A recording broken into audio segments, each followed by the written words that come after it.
अस्सलाम वालेकुम वरहमतुल्लाहि वबरकातुहू। क्या हाल चाल है जी? ठीक ठाक है सब लोग? कैसी तबीयतें हैं और कैसे मिजाज हैं?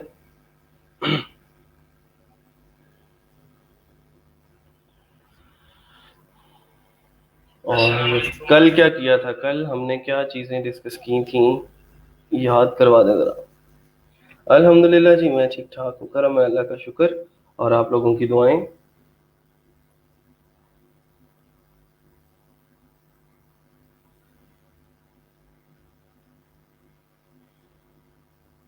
कल क्या पढ़ा था?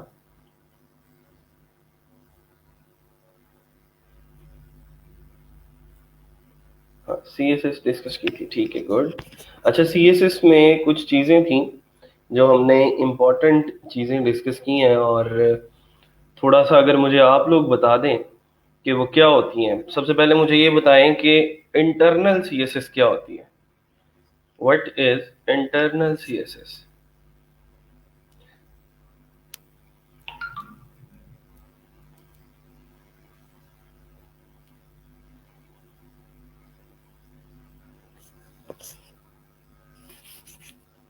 ठीक है।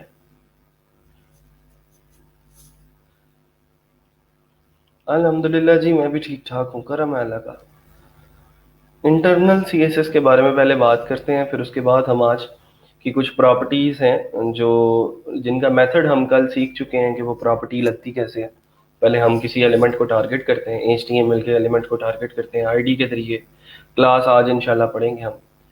और उस एलिमेंट को टारगेट करके हम प्रॉपर्टी का नाम लिखते हैं, और देन कॉलन के बाद हम प्रॉपर्टी की वैल्यू लिखते हैं।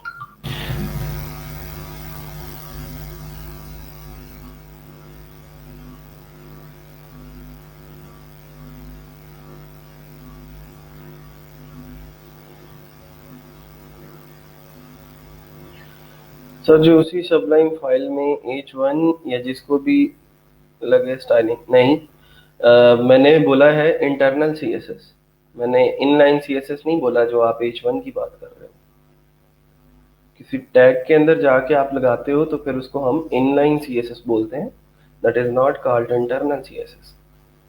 हाँ, ये मोहम्मद साले हैं, उन्होंने लिखा है कि internal CSS use style tag in head then do all CSS coding there. ठीक है, हम एचटीएमएल फाइल के अंदर ही हेड के टैग में करते हैं। गुड नवीद, वालेकुम अस्सलाम। इसमें हेड के टैग के अंदर अलग सेक्शन बना के कोडिंग करते हैं, ठीक है जी। ठीक। टाइटल के टैग में जाके कोडिंग नहीं करते बेटा, स्टाइल के टैग में जाके कोडिंग कोडिंग करते हैं, राना तौसीफ साहब। We put style tag under head section. ठीक है।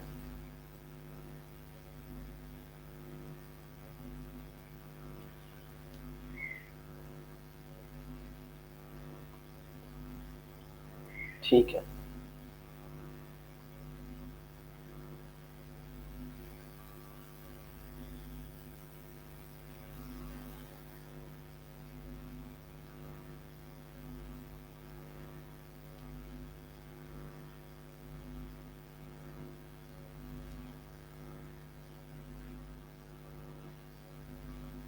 गुड। ठीक। अच्छा, अब मुझे ये बताएं कि एक्सटर्नल सीएसएस और इनलाइन सीएसएस, इन दोनों में से किसकी प्रेफरेंस ज्यादा है, एक्सटर्नल की या फिर इनलाइन सीएसएस की?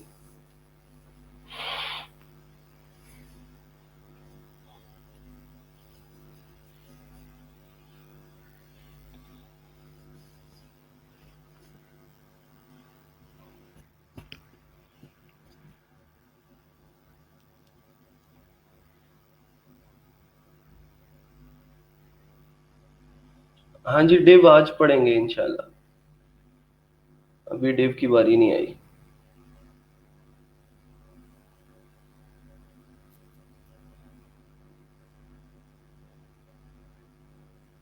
इंजीनियर अली गौहर साहब, कल आई एम सॉरी, मुझे एक मीटिंग अटेंड करना थी क्लास के फौरन बाद। क्लास में मुझे याद नहीं था कि मैं मीटिंग का टाइम ऑलरेडी उनके साथ जो है वो डिसाइडेड था, तो फिर वो मुझे मीटिंग अटेंड करना पड़ गई। इस वजह से मैं आपको लाइव नहीं ले सका टीम व्यूवर पे। आज इंशाल्लाह लाजमी आपके सारे मसले मसाइल को देख लेते हैं। क्लास के बाद। ठीक है। ये जो एक्सटर्नल वाले हैं, ये एक्सटर्नल वाले लोग जो कह रहे हैं जी एक्सटर्नल की ज़्यादा होती है प्रेफरेंस, तो बेटा कल हमने डिटेल के अंदर पढ़ा था, एक प्रॉपर्टी को हमने तीनों तरीकों से लगा के देखा।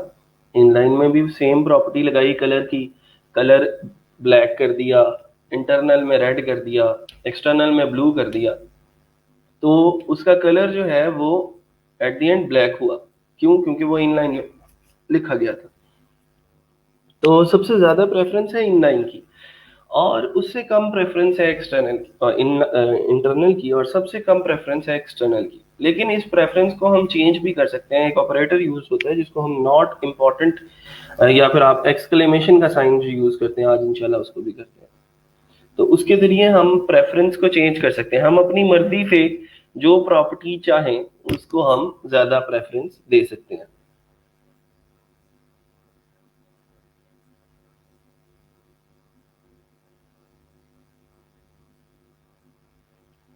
सर एक क्वेश्चन है कि कल जैसे आप सीएसएस की प्रॉपर्टीज ऑटो सेलेक्ट क्या मतलब? मैंने आप लोगों को एक बताया था, एमिट की एक्सटेंशन है, वो आप लाइन पे इंस्टॉल कर लें। ठीक है, तो मैं FON इतना सा लिखता हूँ तो वो फॉन्ट की सारी प्रॉपर्टीज मुझे दिखा देता है कि फॉन्ट के अंदर ये चीजें हैं। तो एमिट की वो एक्सटेंशन है, एक स्निपेट उसको बोलते हैं, उसको मैंने बताया भी था कैसे इंस्टॉल करना है। तो आप लोग उसका यूट्यूब पे छोटा सा एक ट्यूटोरियल देख लें 2 मिनट का, तो वो आप एमिट का जो है वो इंस्टॉल कर सकते हैं। उसे फिर उससे ये होगा कि सबलाइम आपको सजेशन दे दिया करेगा कि ये प्रॉब्लम, ये वाला जो टैग है आप ये लिखना चाह रहे हैं या ये लिखना चाह रहे हैं, उसमें से फिर आप सेलेक्ट कर सकते हैं।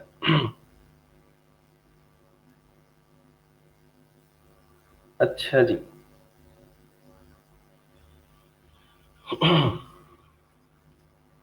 हम चलते हैं आज एक डिजाइन आर्टिकल्स, एक वेबसाइट है, जिस वेबसाइट के ऊपर मैंने आप लोगों को कहा था कि एक आप जो है वो एक आर्टिकल को फॉर्मेट करेंगे। ठीक है, फॉन्ट फैमिली वर्डाना की आउटपुट शो नहीं हो रही। आपके वर्डाना के स्पेलिंग गलत है इसलिए शो नहीं हो रही, VER होता है, ठीक है, VAR नहीं होता। एक्सटर्नल के लिए आपने कहा था कि उसका फायदा ये है कि हम अगेन एंड अगेन यूज कर सकते हैं। हाँ जी बिल्कुल कर सकते हैं सर। अगर लाइन के एंड किसी वर्ड को लिंक लगाना हो तो वो लिंक लगाना, यार एंकर टैग मैंने आप लोगों को बताया कि एंकर टैग कैसे लगाते हैं, और ए वाला जो टैग है उसके जरिए आप लोग टैग लगा सकते हैं और लिंक लगा सकते हैं, और उसके ऊपर क्लिक करके लोग नेक्स्ट टैब के ऊपर किसी वेब पेज के ऊपर जिस पे आप चाहते हैं वो नेविगेट कर जाते हैं।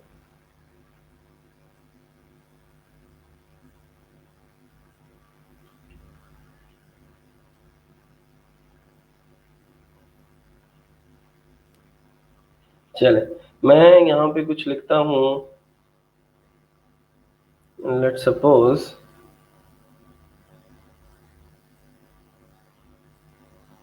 कोई भी कीवर्ड डाल दिया मैंने, उसके रिलेटेड कुछ आर्टिकल्स जो हैं वो निकल आए, और मैंने उसको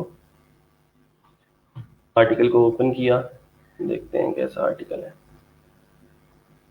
ठीक है, नहीं जी, इस आर्टिकल को हमने आज HTML के अंदर फॉर्मेट करना है सर। पैराग्राफ के अंदर सिर्फ एक वर्ड को जिससे पैराग्राफ डिस्टर्ब ना हो। हाँ जी सेम कर सकते हैं, कोई मसला नहीं है, मैं आज ही लगा के दिखा देता हूँ आपको।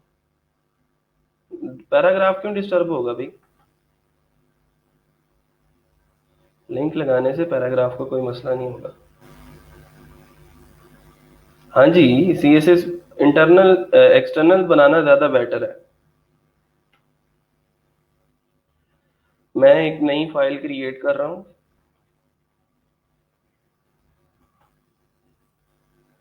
ठीक है, इसको मैं सेव कर रहा हूँ। यहाँ पे एक नया फोल्डर क्रिएट कर लें, या फिर आप HT docs में एक नया फोल्डर क्रिएट कर लें।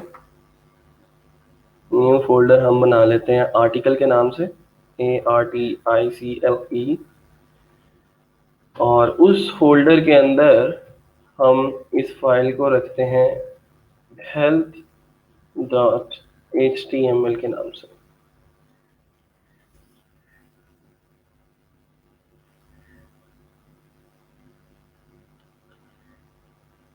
इसको ऑफ करता हूँ मैं, और यहाँ पे जो है वो कुछ चीज़ें मैं लिख लेता हूँ।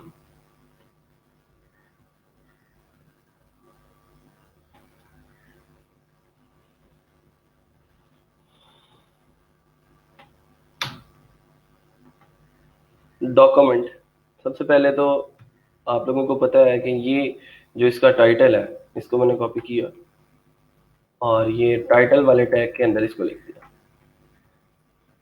अच्छा जी, ठीक है। फिर उसके बाद बॉडी में आया, एक टैग लिखा मैंने H1 का, और उसके अंदर ये यही टाइटल सेम जो है वो डाल दिया। इसको चेक कर लेते हैं पहले लोकल होस्ट पे कि कैसा जो है वो आउटपुट हमारी आ रही है, ये नहीं।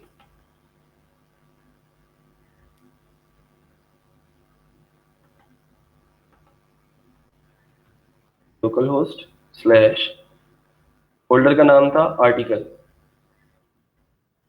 स्लैश, फाइल का नाम था हेल्थ, health.html। ये देखें जी, इसका टाइटल जो है वो अब लग चुका है, और यहाँ पे भी ब्राउज़र के टैब के अंदर भी वो आपका जो टाइटल है वो आ रहा है इस टाइटल के टैग की वजह से, और ये H1 का जो आउटपुट है वो ये है। अब नीचे कुछ पैराग्राफ्स हैं, ठीक है, उन पैराग्राफ्स को भी ले लेते हैं साथ साथ। ये सारे पैराग्राफ्स हमने बनाने हैं। टेक्स्ट कॉपी कर लिया था हमने, नहीं किया था, चलो दोबारा कर लेते हैं।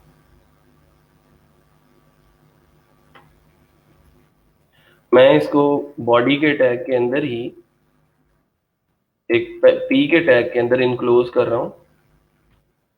अच्छा, अब ये सारे का सारा काम तो हो गया, लेकिन अभी क्योंकि मैंने इसके अंदर पी के टैग्स नहीं लगाए, तो ये क्या होगा कि एज अ प्लेन टेक्स्ट नजर आएगा और कोई पैराग्राफ बना हुआ नजर नहीं आएगा। इसकी आउटपुट में अगर आप लोगों को दिखाऊं तो वो कुछ ऐसी लगेगी, जो ना तो पढ़ने को दिल कर रहा है कि यार ये इतना सारा कंटेंट हम कैसे पढ़ेंगे। ठीक है, तो उसके लिए पैराग्राफ्स दरमियान में बनाना जरूरी है। वैसे तो ये मतलब लाइन एंड करके आगे चला गया है, लेकिन HTML इसको ऐसे ही रीड करेगा कि ये पॉपुलेशन के बिल्कुल आगे ये मैनी ऑफ द रीडर्स लिखा हुआ है। तो यहाँ पे हमने क्या करना है, पैराग्राफ को खत्म करना है। मैं पी का टैग जो है वो यहाँ पे दोबारा से पी का टैग जो है वो शुरू करते हैं और एंड करते हैं। किधर गया ये, इसको जरा इधर कर दें, ठीक है।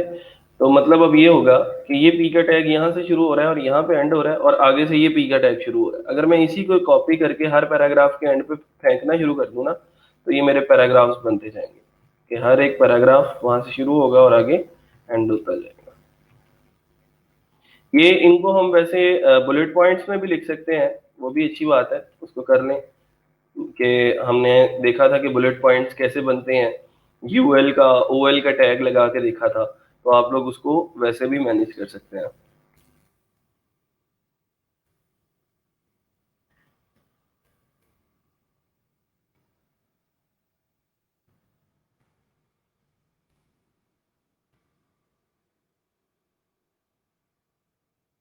और ये अगर आपने हेडिंग देनी है तो इसको एज अ हेडिंग हम लिख लेंगे गवर्नमेंट, ये लोकल गवर्नमेंट आ गई, ठीक है। तो इसको भी हम H1 के H2 के टैग के अंदर लिख सकते हैं।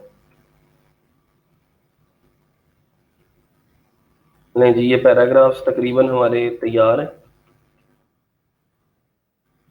और ये पैराग्राफ यहाँ से शुरू हुआ और यहाँ पे एंड हो गया। अच्छा जी,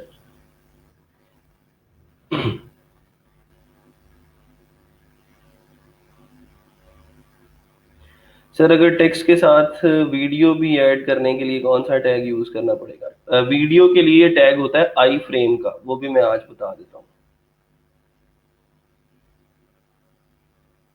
हाँ जी हाँ जी, कौन सी अप्रोच, किस अप्रोच की बात कर रहे हो, पैराग्राफ्स लिखने की? ये तो प्रैक्टिस के लिए मैं आप लोगों को बता रहा हूँ।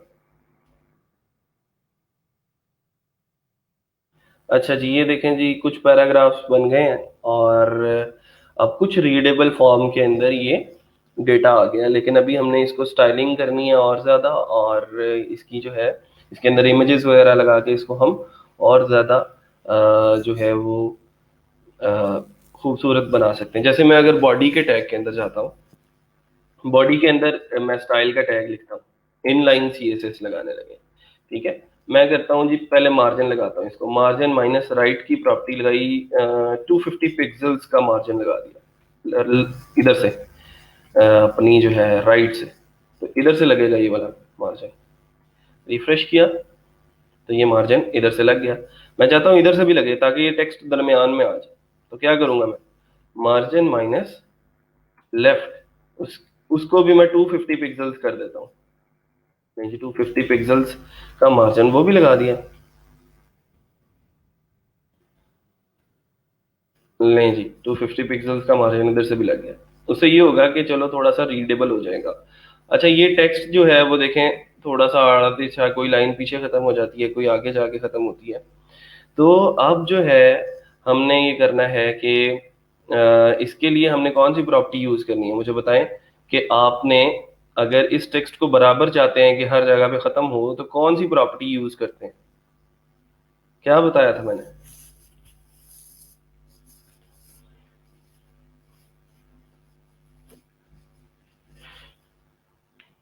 जल्दी जल्दी जल्दी जल्दी।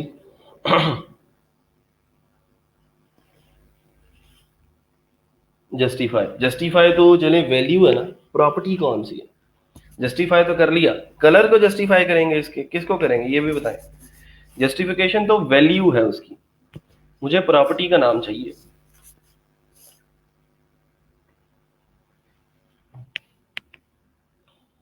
हाँ, टेक्स्ट अलाइन। ठीक है, टेक्स्ट अलाइन उसकी प्रॉपर्टी है।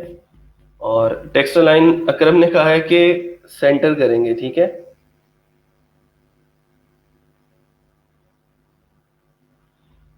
मैं यहां पे लिखता हूं टेक्स्ट अलाइन जस्टिफाई। टेक्स्ट की जो अलाइनमेंट है उसकी जरा जस्टिफिकेशन कर लो। रिफ्रेश करते हैं तो देखें जरा, आप एग्जैक्ट एक ही जगह पे वो जो कंटेंट है वो एंड हो रहा है। ठीक है, तो उसे जरा प्रोफेशनल लगता है। अब हम क्या करते हैं जी, कुछ ये जो है अपने ये लिस्ट आइटम्स के अंदर इनको डाल देते हैं।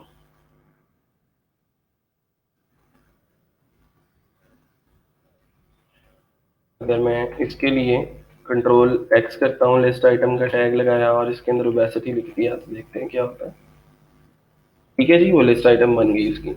इसी तरह ये, इसको मैंने कंट्रोल एक्स किया और इसको भी लिस्ट आइटम के टैग के अंदर इनक्लोज कर दिया ताकि ये इसकी एल आई बन जाए।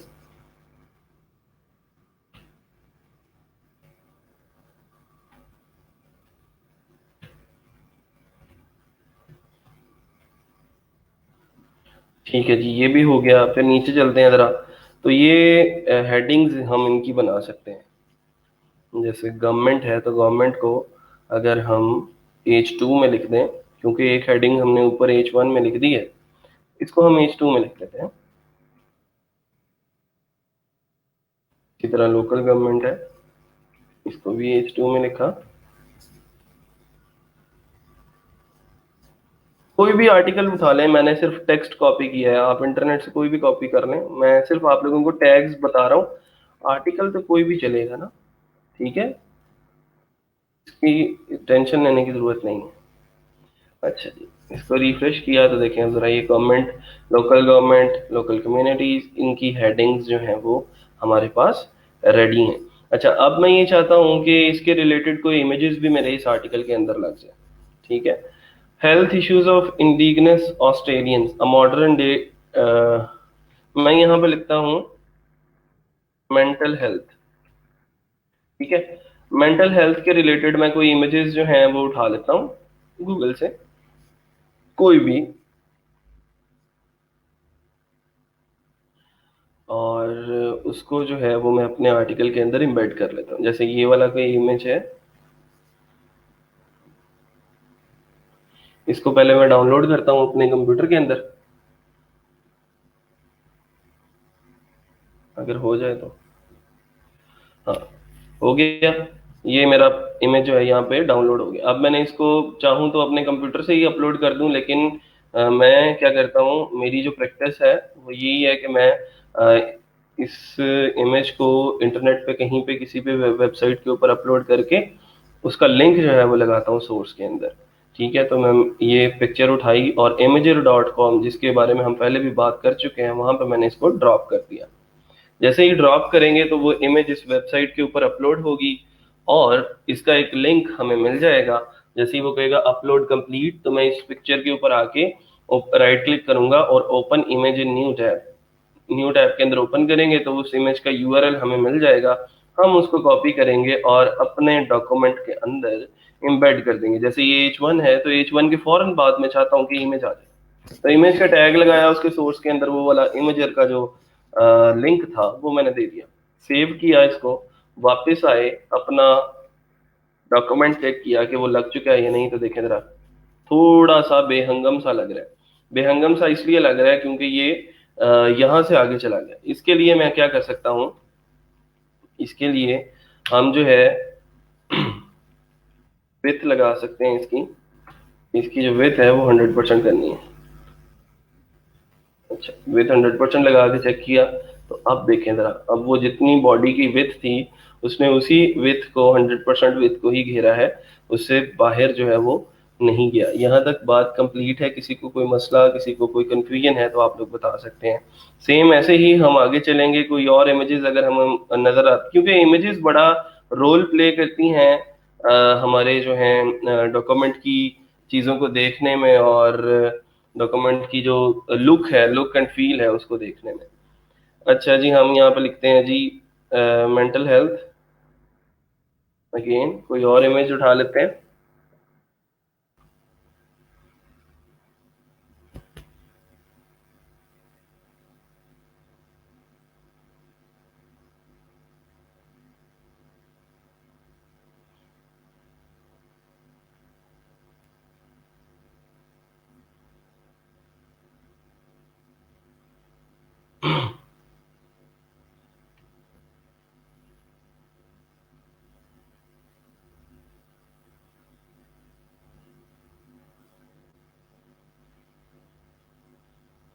हाँ, मैं एक और पिक्चर लगा के दिखा रहा हूँ आप लोगों को, फिर सारी चीजें रिपीट हो जाएंगी।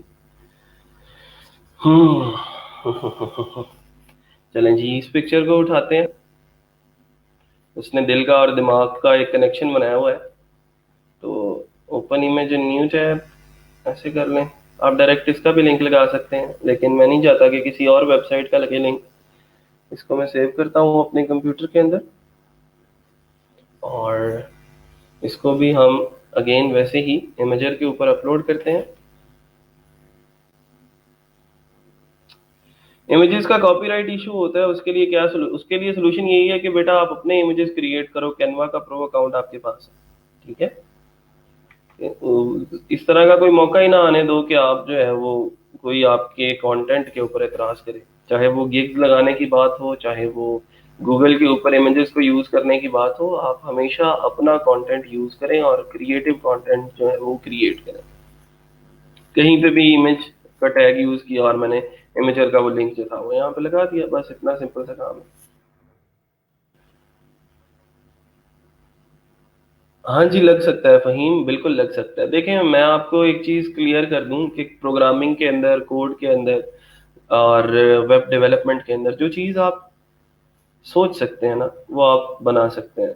इसको अपने दिमाग के अंदर बिठा लें कि आपने जो कंटेंट सोच लिया ना, वो अब आप क्रिएट कर सकते हैं, उसकी डिजाइनिंग कर सकते हैं। देखिए कितना बड़ा ये जो है वो इमेज हो गया। हमने इसको बॉडी के मुताबिक सेट करना है, तो इसकी जो विड्थ है वो हम 100% कर देते हैं।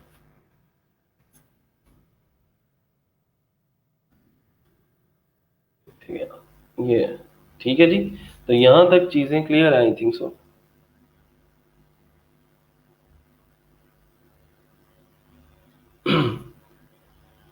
अच्छा, ये दो इमेजेस लग गए, फिर उसके बाद आप अलग अलग हेडिंग का एक एक इमेज लगा सकते हैं कि गवर्नमेंट का इमेज लगा दिया, लोकल लोकल गवर्नमेंट का लगा दिया, लोकल कम्युनिटीज का लगा दिया, जो उसकी हेडिंग्स हैं उसके मुताबिक कोई इमेजेस वगैरह जो है वो यूज कर सकते हैं। अच्छा जी, अब उसके बाद जैसे एक स्टूडेंट थे, वो कह रहे थे कि सर लिंक कैसे लगाना है। तो लिंक के लिए जैसे ही मैं यहाँ पे चाहता हूँ कि ये फैंटास्टिक सक्सेस है, इसके बैकएंड के ऊपर लिंक लगाओ। लोग इस फैंटास्टिक जो सक्सेस के ऊपर क्लिक करें तो वो उनको किसी वेबसाइट के ऊपर नेविगेट करवा दे, ठीक है। तो उसके लिए देख लेते हैं। ये फेसबुक की प्रोफाइल्स निकल आई हैं, इसके अगेंस्ट कोई कीवर्ड तो बनता नहीं है। तो और कोई कीवर्ड देख लेते हैं। I have secured a scholarship for, चलो स्कॉलरशिप के ऊपर लगा देते हैं।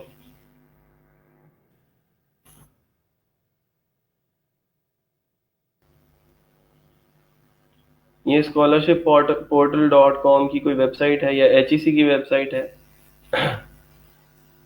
अगर मैं चाहता हूँ कि लोग स्कॉलरशिप के ऊपर क्लिक करें तो इस वेबसाइट के ऊपर नेविगेट कर दें, तो उसका लिंक मैं कॉपी कर लेता हूँ और अपनी कोड वाली फाइल के अंदर आके मैं वो वर्ड ढूंढता हूँ स्कॉलरशिप का, वो किधर था, यही है, आई हैव सिक्योर्ड स्कॉलरशिप। ठीक है। अच्छा, इस वर्ड से पहले मैंने क्या करना है, एंकर टैग लगाना है, ए टैग जिसको हम बोलते हैं, ए लिख के मैंने टैग दबा दिया। तो ये जो एच आर एफ है, एच आर एफ के अंदर मैंने वो वेबसाइट का यूआरएल डालना है जिस वेबसाइट के ऊपर मैं यूजर को नेविगेट करवाना चाहता हूँ। और ये जो, ये वाला जहाँ पे कर्सर ब्लिंक कर रहा है, इस जगह के ऊपर हमने वो कीवर्ड डालना है जिस कीवर्ड के ऊपर हम चाह रहे हैं कि लोग क्लिक करें और स्कॉलरशिप वाले पेज पे जाए। तो मैं स्कॉलरशिप को वहां से काट के यहाँ पे प्लेस कर देता हूँ। ठीक है। तो ये अब क्या होगा, अब आते हैं वापस, चेक करते हैं। तो अब देखें जरा, स्कॉलरशिप एक लिंक बन गया। ठीक है। पैराग्राफ भी डिस्टर्ब नहीं हुआ। स्कॉलरशिप के ऊपर जब लोग क्लिक करेंगे तो वो किस वेबसाइट पे ले जाएगा, स्कॉलरशिप पोर्टल डॉट कॉम के ऊपर। वापस आते हैं जरा। इसी तरह अगर हमने चाहना है कि अगर इसको न्यू के अंदर ओपन करना है तो हमारे पास यहाँ पे एक प्रॉपर्टी की target equal to underscore blank. इससे क्या होता है कि ये स्कॉलरशिप के ऊपर अब जब लोग क्लिक करेंगे ना, वो उसको न्यू टैब के अंदर ओपन करेगा। ठीक है, नए टैब के अंदर ओपन किया स्कॉलरशिप पोर्टल को, और हमारा जो डॉक्यूमेंट था वो एज इट इज ऐसा ही लगा रहा। यहाँ तक किसी को कोई मसला, कोई प्रॉब्लम है तो आप लोग पूछें।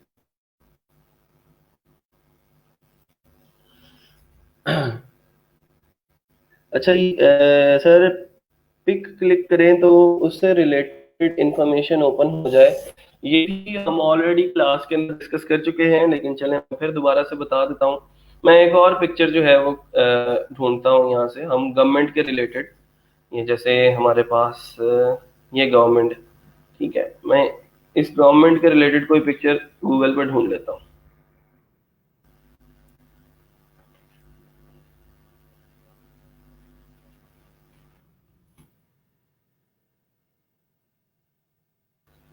जिसको क्लियर नजर नहीं आ रहा बेटा, अपना इंटरनेट कनेक्शन थोड़ा सा अच्छा वाला यूज किया करो। मेरे पास जो इंटरनेट कनेक्शन लगा हुआ है वो आपको स्मूथली आवाज और सारी की सारी चीजें, वीडियो जो है वो स्मूथली पहुंचाएगा। और I am sure about about that आप लोगों को अपने इंटरनेट कनेक्शन पे थोड़ा सा वर्क करने की जरूरत है। अच्छा, ये गवर्नमेंट का एक इमेज था, मैंने उठाया, इसको सेव कर लिया और इसको भी इमेजर के ऊपर अपलोड कर दिया ताकि इसका भी मैं लिंक ले सकूं।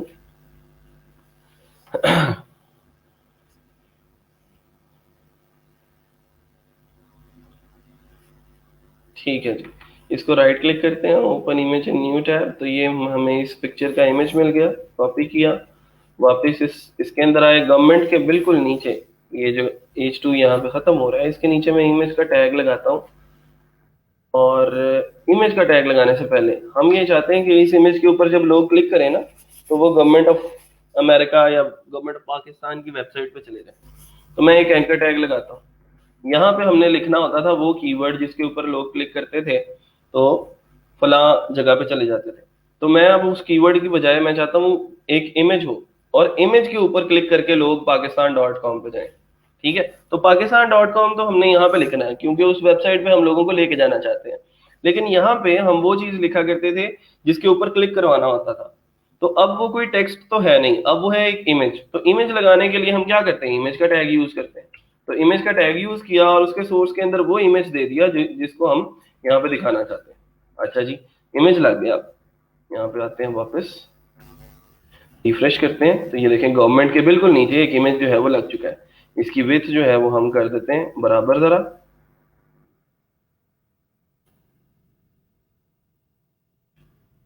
हाँ जी, ये इमेज लग गया। अब मैं चाहता हूँ इस इमेज के ऊपर लोग क्लिक करें तो पाकिस्तान डॉट कॉम पे चले जाएं। तो मैं पाकिस्तान डॉट कॉम का लिंक कॉपी कर लेता हूँ जरा।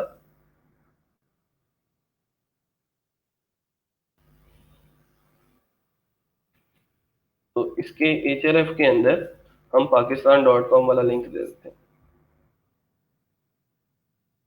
रिफ्रेश किया,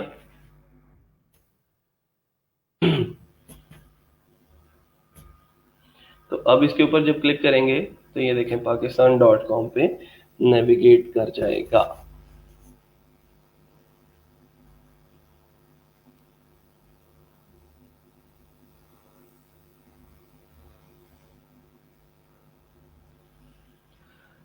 इब्ने आदम का एक सवाल है कि वो अंडरलाइन हो जाता है। अंडरलाइन हम एक लिंक की पहचान होती है कि वो अंडरलाइन है, ठीक है, और वो लिंक लगता ही तब है और लोग क्लिक भी उसके ऊपर तब भी करेंगे कि जब उनको पता लगेगा कि यार ये एक वाकई लिंक है और इसके अंदर कोई मोर इन्फॉर्मेशन जो है वो हो सकती है, ठीक है। तो वो हर एक अब आप अगर कहें कि H1 जो है वो H2 इतनी बड़ी क्यों हो जाती है, उसको अगर छोटा करना हो तो क्या करेंगे, ठीक है। तो आप उस प्रॉपर्टी को चेंज नहीं कर सकते। हर एक प्रॉपर्टी की एक जो है वो अ, अलग इफेक्ट है हर एक प्रॉपर्टी का, और हर एक प्रॉपर्टी का अपना अपना जो है वो आउटपुट है, ठीक है। तो इसको भी अगर हम ओपन इन न्यू टैब करना चाहते हैं तो इस एंकर टैग के अंदर आके हम इसको target is equal to underscore blank की प्रॉपर्टी लगा देते हैं। अच्छा जी, ये तो हो गया हमारा डॉक्यूमेंट डिजाइन, ठीक है। इसके अंदर हमने लिंक्स भी लगा दिए, कीवर्ड के ऊपर भी लिंक लगाना सीख लिया और इमेज के ऊपर भी लिंक लगाना सीख लिया। यहाँ तक बातें हो गई क्लियर। अब कुछ CSS की प्रॉपर्टीज हैं जो हमने कल जब हमने देखा था कि हम इनको कैसे लेके चल सकते हैं, तो वो उनको आज जरा और डिटेल के अंदर डिस्कस कर लेंगे।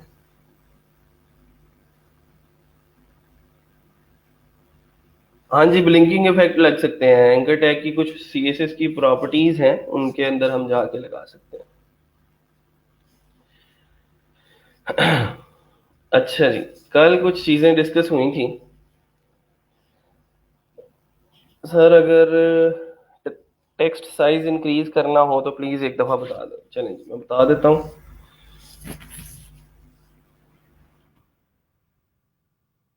हम यहाँ पे स्टाइल में आते हैं और किसी पैराग्राफ के को टारगेट करते हैं कि जी ये पैराग्राफ है अगर लेट सपोज, तो इस पैराग्राफ के स्टाइल में गए और एक हमने जो है वो फॉन्ट साइज की प्रॉपर्टी लिखी, ठीक है।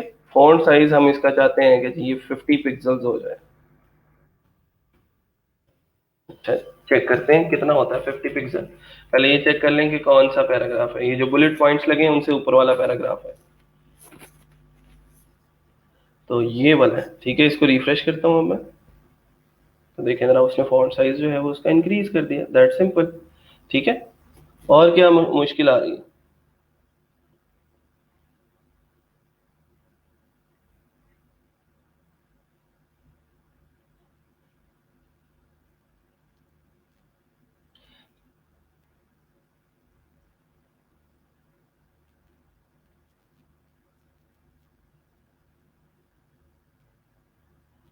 सर इमेज पर लोगो किस तरह लगा सकते हैं, सच एज फेसबुक और ट्विटर?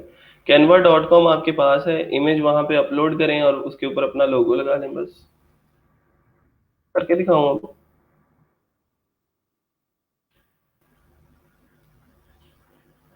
सर फहीम कह रहे हैं कि सर जस्ट एक लाइन का फॉन्ट साइज इंक्रीज करना हो अगर, मैं यहाँ से इसकी प्रॉपर्टी को खत्म कर रहा हूँ, ठीक है। एक टैग है हमारे पास स्पैन का। स्पैन का टैग क्या करता है, मैं यहाँ से स्पैन का टैग शुरू करता हूँ और यहाँ से स्पैन का टैग एंड करता हूँ, और जहां तक मुझे जिसका साइज इंक्रीज करना है मैं वहां तक उसको लेके जाता हूँ। नहीं जी। अच्छा, अब आप पूछेंगे कि सर इसने तो कुछ नहीं किया। मैं रिफ्रेश करता हूँ तो वो क्या करेगा, वो उसको दोबारा से अपनी असली हालत में ले जाएगा, हालांकि हमने स्पैन का टैग लगाया भी है। स्पैन का टैग लगाने के बाद मैं, स्पैन का टैग खुद तो कुछ नहीं करता, लेकिन इस टैग के अंदर जिस जिस टेक्स्ट को हम जो है इनक्लोज कर देते हैं उसके ऊपर हम कोई भी अपनी मर्जी से प्रॉपर्टी लगा सकते हैं। मैं स्टाइल के अंदर जाके देन इसका फॉन्ट साइज जो है वो 50 पिक्सल्स या 40 पिक्सल्स कर देता हूँ।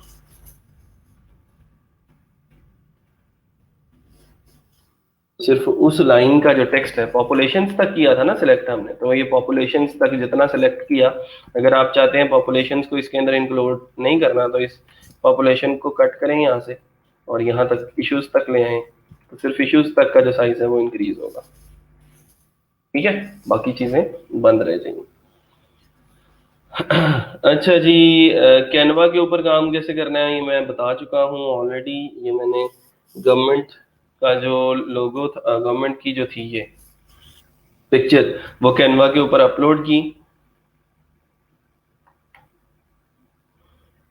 उसको मैंने यूज इन अ डिजाइन कर दिया।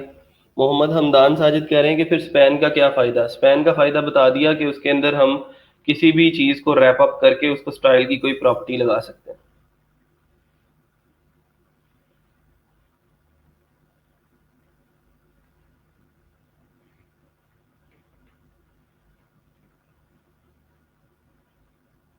अच्छा, अब इसके ऊपर अगर आपने इमेज लगाना है मेरा, सॉरी लोगो लगाना है अपना, तो आप सिंपली अपना जो भी कोई लोगो शोगो है अगर आपके पास तो आप लगा सकते हैं।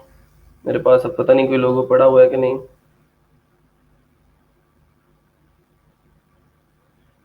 यार ये सजावट वाली टीम जो है वो यूज करती रहती है इसको। हाँ ये पिक्चर पड़ी है, इसको अगर मैं इसके ऊपर क्लिक करता हूँ तो ये देखें ज़रा लोगो लग गया। इसको, इसका साइज छोटा करो और जिस जगह पे इसको प्लेस करना है वहाँ पे प्लेस कर दो। हेलो, अपना लोगो लग गया। ठीक है जी, तो ये पिक्चर डिजाइन हो गई, इसको यहाँ से डाउनलोड कर लो। बस इतना सा काम है।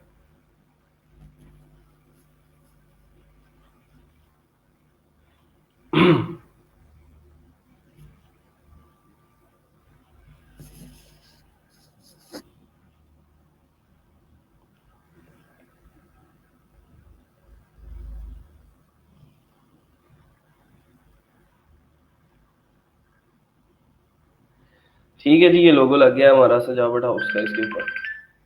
यार ये कौन लोग हैं इस टाइम, क्यों फोन कर रहे हैं।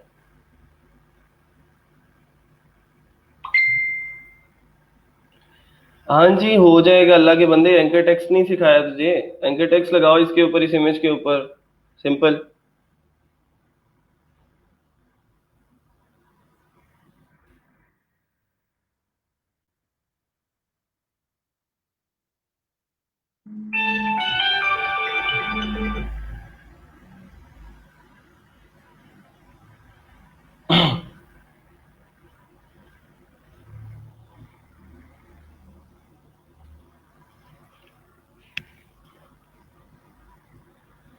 अच्छा जी, इसको करते हैं हम क्लोज। सीएसएस की तरफ वापस आ जाए जरा।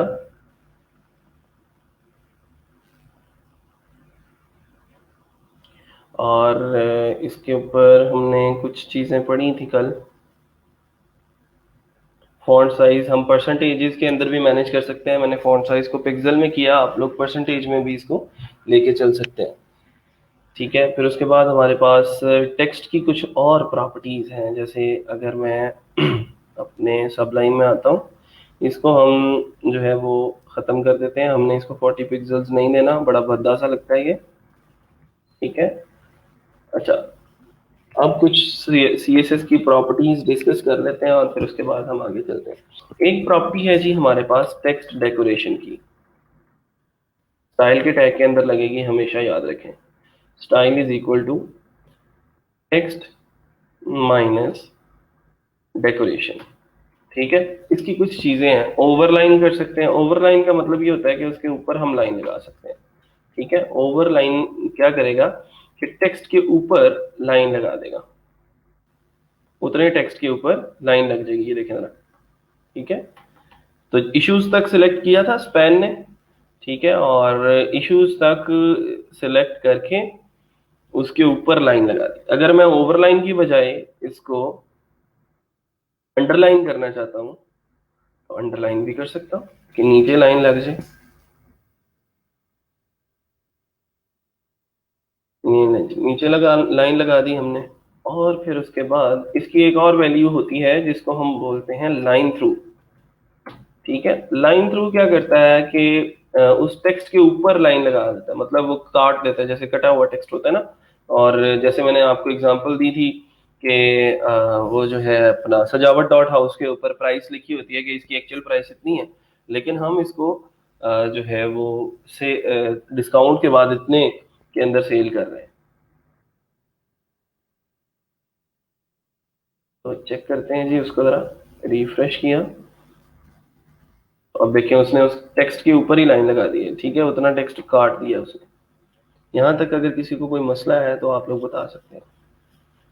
CSS और HTML में क्या डिफरेंस है? वेरी गुड, अभी तक का बेहतरीन सवाल पूछा गया है इस क्लास की तारीख में और हिस्ट्री में। वो कहते हैं ना, सारी रात रोंदे रहे तो सवेरे मरिया कोई नहीं।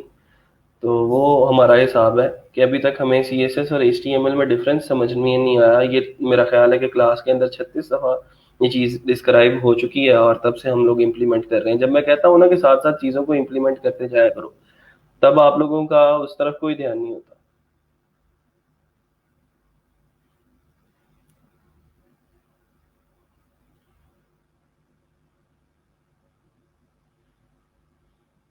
सर जब कुछ एंकर टेक्स्ट लिखता हूँ तो वो लोकल होस्ट में नॉट फाउंड पर चला जाता। आप लिंक ठीक से नहीं दे रहे होगे। लिंक जो है वो HTTPS के साथ लिंक दो तो ज़्यादा बेटर है, ठीक है।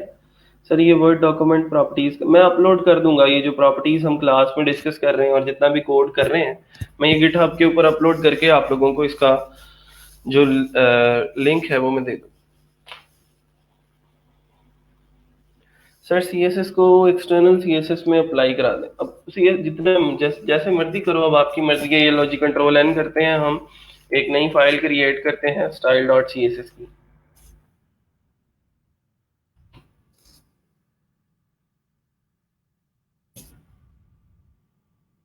और यहाँ पे हम हेड वाले सेक्शन के अंदर लिंक का टैग लगाते हैं और इसके अंदर लिख देते हैं style.css, ठीक है। अब हम जब कोड करेंगे ना इस फाइल के अंदर, इसको जरा मैं क्लोज कर दूं,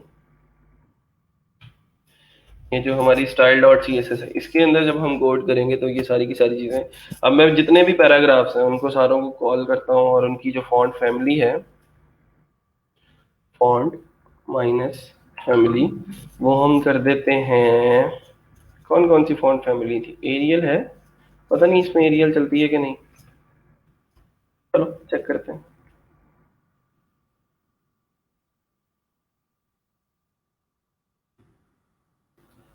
नहीं,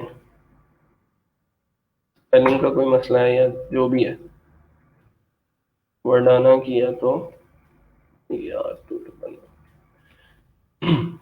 तो ये देखें सारे जितने भी पैराग्राफ्स थे उनकी जो फॉन्ट फैमिली है वो चेंज हो गई। एक और फॉन्ट फैमिली थी, उसका नाम था हेलवेटिका, HELVETICA। बहुत सारी फॉन्ट फैमिलीज हैं। अब ये सारी की सारी मैं यहाँ पे लगा के आप लोगों को नहीं दिखा सकता, ठीक है। तो उसके लिए यही है कि आपको खुद से प्रैक्टिस करना पड़ेगी, खुद से देखना पड़ेगा कि फॉन्ट फैमिली कौन कौन सी हैं और उनको कैसे कैसे इम्प्लीमेंट कर सकते हैं, ठीक है। गुड, अच्छा जी, फॉन्ट फैमिली हो गई। फिर ये सारे का सारा काम सब पैराग्राफ्स को लगेगा, ठीक है। फिर मैं अगर इनका फॉन्ट साइज जो है, फॉन्ट माइनस साइज अगर थोड़ा सा इंक्रीज कर दें, लेट सपोज हम कोई 10 पिक्सल्स तक लेके जाके देखते हैं चेक करने के लिए कि ज्यादा तो नहीं बड़ा हो जाता, वो ज्यादा छोटा हो गया, ठीक है। इसको फिर हम लेके चलते हैं, अगर 20 पिक्सल्स करते हैं चेक करने के लिए, रिफ्रेश किया तो देखें जरा, ये साइज जो है वो हमारा अभी फिलहाल हमें टेक्स्ट का मिल रहा है। तो जहां पे आपको अच्छा लगे उस टेक्स्ट का साइज, उसको आप वहां तक लेके जा सकते हैं। फिर उसके बाद और प्रॉपर्टीज आपने जो भी लगानी है पैराग्राफ के ऊपर, आपने पैराग्राफ्स को अंडरलाइन करना है, ये जो भी करना है, हाँ जी गूगल फॉन्ट्स से मिल जाएंगे। और इसके बाद हमने जो है वो कोई बॉडी के ऊपर टैग लगाना है, जितने भी इमेजेस हैं उनको कॉल करना है, जितने भी एंकर टैग्स हैं उनको कॉल करना है। तो उसके लिए हम मुख्तलिफ किस्म के जो सिनेरियोज हैं उनको लेके चल सकते हैं। अच्छा जी, अब हम ज़रा चलते हैं इससे आगे। मैं आप लोगों को एक चीज़ बताई थी, और वो थी कि हम कैसे एक ही प्रॉपर्टी को कॉल करके उसकी प्रेफरेंस अपनी मर्जी से चेंज कर सकते हैं। मैं इस पहले पैराग्राफ को जो है वो एक आईडी असाइन कर रहा हूँ, उसका नाम मैं रख रहा हूँ ID इक्वल टू P1, ठीक है। और इसको मैंने P1 की आईडी दे दी, और इसको मैं हेड के सेक्शन के अंदर लेके जाता हूँ। हेड के सेक्शन के अंदर मैं स्टाइल का टैग स्टार्ट कर रहा हूँ और एंड कर रहा हूँ। उसके अंदर मैं #P1 को कॉल कर रहा हूँ, #P1, ठीक है। उसके अंदर मैं जो कलर है इसका वो कर रहा हूँ भाई साहब ग्रीन, तो अभी चेक करते हैं। देखिए मेरा पहला पैराग्राफ जो है वो ग्रीन हो चुका है। अच्छा ठीक है, style dot C S S में आए, मैंने यहाँ पे अलग से हैश P1 को कॉल कर दिया और इसको जो है यहाँ पे इसका जो कलर है वो मैंने कर दिया रेड। तो मुझे ये बताएं कि क्या ये रेड हो जाएगा या नहीं।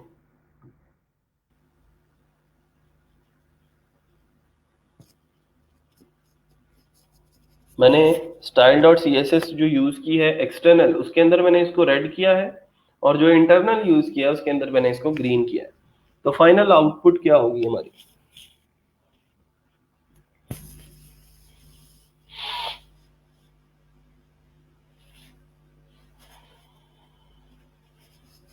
आज वीडियो जो है वो काफी डिले के साथ चल रही है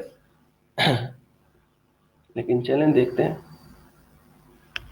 ठीक है, तो मतलब ये है कि इंटरनल वाला मामला जो है वो आउटपुट में आएगा और एक्सटर्नली जो हम उसको रेड करने की कोशिश कर रहे हैं वो नहीं आएगा। मोहम्मद उमैर साहब कह रहे हैं कि ग्रीन आएगा, वेरी गुड। चलें जी चेक करते हैं, रिफ्रेश किया तो देखें अभी भी वो ग्रीन ही है। अच्छा, अब मैंने क्या किया कि उस पैराग्राफ के टैग के अंदर आया, यहाँ पे स्टाइल का टैग शुरू किया और यहाँ पे इसका जो कलर था वो मैंने कर दिया ब्लू। अब वो बताएं जरा, अब क्या होगा इम्प्लीमेंट, कौन सा कलर इम्प्लीमेंट होगा, ब्लू होगा, ग्रीन होगा या फिर रेड होगा। अब फाइनल आउटपुट क्या आएगी।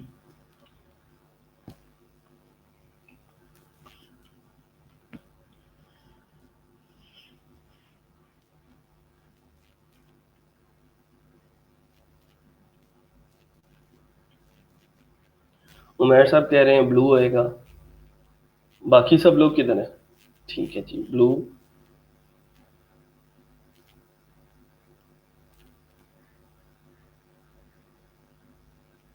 ठीक है, चलें जी आगे चलते हैं, जरा चेक करते हैं, देखते हैं इसको। तो देखें जरा, उसका कलर जो है वो अब ब्लू हो चुका है। क्यों? क्योंकि हमने ये पढ़ा था कि सबसे ज्यादा जो हमारी होती है प्रेफरेंस वो इनलाइन सीएसएस की होती है।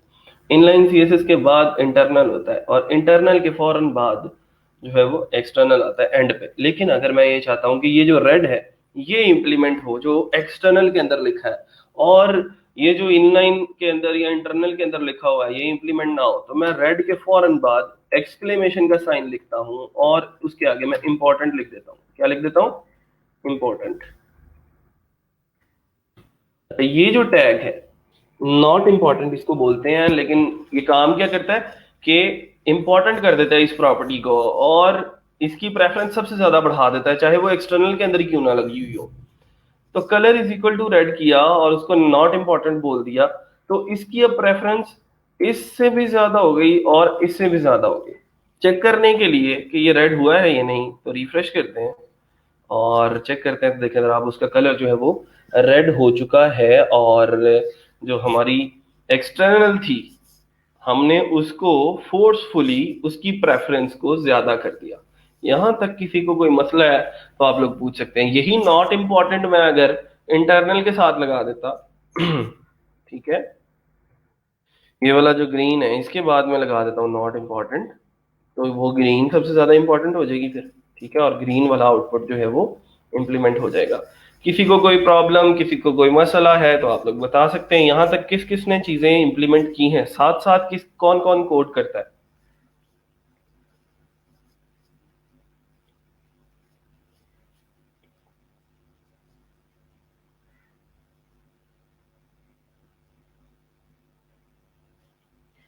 सर मतलब ये भी पाकिस्तानी कौम की तरह है, उल्टा काम ही करना जब जो भी हो। नहीं ऐसा नहीं है। देखें आप, कभी कभार ऐसा होता है कि आप वेबसाइट बना चुके होते हैं वर्डप्रेस में, खास तौर पे जब वेबसाइट बन जाती है तो इंटरनली प्रॉपर्टीज लगी हुई होती हैं वहां पे सारी। तो वो हमें एक एक्सटर्नल शीट दे देते हैं सीएसएस की, जिसके अंदर जाके हमने एक्सटर्नल शीट के अंदर प्रॉपर्टीज लगानी होती हैं। तो कभी कभार हम कोई प्रॉपर्टी लगाने की कोशिश करते हैं, प्रॉपर्टी ठीक लिखी होती है लेकिन इंप्लीमेंट वो इसलिए नहीं होती क्योंकि इनलाइन के अंदर उसकी वैल्यू कोई और हो रही होती है। तो हम क्या करते हैं, एक्सटर्नल के अंदर उसके साथ नॉट इंपॉर्टेंट लगा देते हैं ताकि वो फोर्सफुली ओवरराइड करें इंटरनल के इफेक्ट को या इनलाइन के इफेक्ट को और अपना जो हम लगा रहे हैं उसको इंपॉर्टेंट कर दें।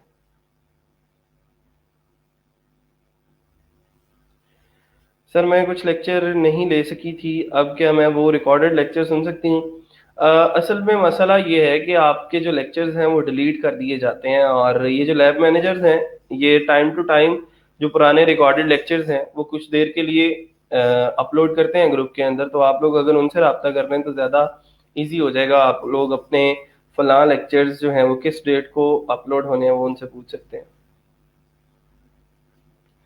ठीक है, गुड, वेरी गुड शाहजेब। बाकी सब लोगों ने भी कर लिया है? ठीक है, सब इम्प्लीमेंट कर लिया, वेरी गुड वेरी गुड, बेहतरीन। चलें जी, आगे चलते हैं अब ज़रा। और इससे आगे जो है एक चीज़ जो बहुत इंपॉर्टेंट है वो है आईडीज और क्लासेस, जो कि हम सीएसएस के अंदर यूज़ करेंगे। बात निकली थी टेक्स्ट डेकोरेशन से, ठीक है। टेक्स्ट इंडेंट पढ़ लिया था, अब थोड़ा सा पढ़ना है टेक्स्ट शेडो। ठीक है, टेक्स्ट शेडो की एक प्रॉपर्टी है, वो लगा के देखते हैं ज़रा। हम चलते हैं ज़रा पैराग्राफ इसी के अंदर, एक्सटर्नल के अंदर लगा लेते हैं। चलें, इस P1 को मैंने टारगेट किया और इसको मैंने जो है वो टेक्स्ट माइनस शेडो ये लगाया, एक प्रॉपर्टी लगाई। और उनको उसको जो है मैंने बोला कि 1 pixel down, 1 pixel right and 1 pixel left का शेडो लगाना है तुमने। और उस शेडो का कलर जो होना चाहिए वो होना चाहिए ब्लू, लेट सपोज। चेक करके देखते हैं और इसको जरा इंप्लीमेंट करते हैं, हुआ है या नहीं। रिफ्रेश किया तो देखें जरा, ब्लू कलर का शेडो उसने गिरा दिया है हमारे टेक्स्ट के ऊपर। ये 1 पिक्सल है, 1 पिक्सल बहुत होता है आम टेक्स्ट के लिए। तो अब इसका शेडो वाली प्रॉपर्टी की समझ आ गई?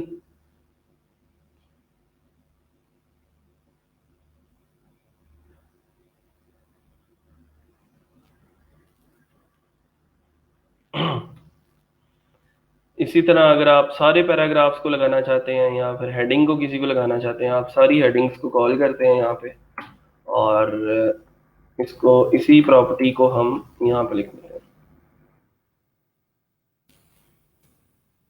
तो देखें ये ब्लू कलर का 1 पिक्सल का उसने जो है वो लगा दिया है शेडो। ये एक अच्छी प्रॉपर्टी है, और आमतौर पे जो हम वेबसाइट डिजाइनिंग जब करते हैं तो उसकी जो मेन हेडिंग है उसके ऊपर लगाने के काम आती है। मेरी एक वेबसाइट थी, अब पावरेटर पे तो नहीं है, लेकिन अब वो एक वेबसाइट चल नहीं रही, instantpod.me। वो कोई फड्डा हो गया था किसी कंपनी के साथ, तो वो बंद हो गई। इंस्टेंट पॉट डॉट मी, अब पता नहीं चल रही है कि नहीं, आई डोंट नो। नहीं है, चलें, सस्पेंडेड है। असल में ये था कि उनको ये लग रहा था कि इंस्टेंट पॉट डॉट कॉम एक वेबसाइट थी जिसके ऊपर इंस्टेंट पॉट्स बिकती थी। हम लोग इंस्टेंट पॉट डॉट मी पे काम कर रहे थे, तो उनको लगा कि शायद ये हमारा नाम यूज कर रहे हैं या फिर ये मुस्तकबिल के अंदर हमारे कंपटीटर्स बन जाएंगे, तो उन्होंने कोई आई डोंट नो क्या किया है और वो वेबसाइट बंद कर दी। शेडो में डिफरेंट कलर्स भी लगा सकते हैं, हाँ जी लगा सकते हैं, बिल्कुल लगा सकते हैं जी, जो मर्जी लगाएं, आपकी अपनी मर्जी है। अच्छा जी, उसके बाद अगली चीज है जी टेक्स्ट ट्रांसफॉर्म। एक प्रॉपर्टी है टेक्स्ट ट्रांसफॉर्म के नाम से। मैं अगर आपको इसका इफेक्ट दिखाऊं, जैसे ये गवर्नमेंट है तो गवर्नमेंट का जी कैपिटल है, लेकिन बाकी जो है वो सारे का सारा स्मॉल लेटर्स के अंदर आ रहा है। ठीक है, तो मैं क्या करता हूँ कि गवर्नमेंट को कोई आईडी असाइन करता हूँ पहले जाके। ये चलें सारी हेडिंग्स को ही कलेक्टिवली कर लेते हैं। टेक्स्ट माइनस ट्रांसफॉर्म, इसकी वैल्यू मैंने दे दी कैपिटलाइज। कैपिटलाइज कर देगा जी सारे के सारे वर्ड्स को।